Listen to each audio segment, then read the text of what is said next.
video yang disiapkan oleh Sekjen PDI Perjuangan, Mas Hasto Kristianto, memang memuat skandal korupsi-korupsi yang melibatkan petinggi negara, baik yang saat ini menjabat atau yang sudah tidak menjabat.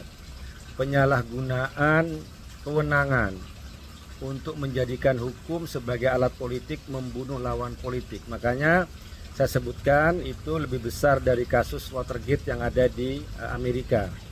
Dan juga penyalahgunaan kewenangan seorang petinggi penegak hukum untuk menyelesaikan masalah pribadi seorang anak yang sekarang mantan penguasa.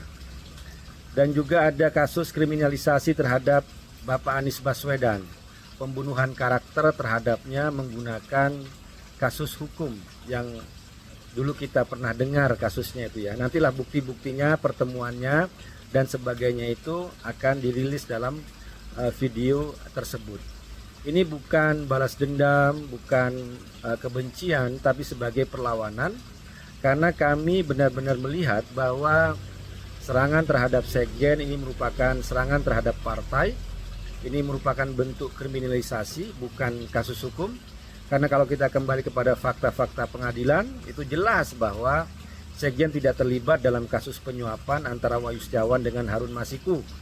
Misalnya baca lagi deh, amar putusan Majelis Hakim nomor 28 tanggal 15 Agustus tahun 2020 halaman 160-161. Di situ disebutkan bahwa aliran dana itu ke Wahyu Setiawan benar-benar dari Harun Masiku. Nggak ada disebutkan nama Hasto Kristianto di situ, nggak ada sama sekali.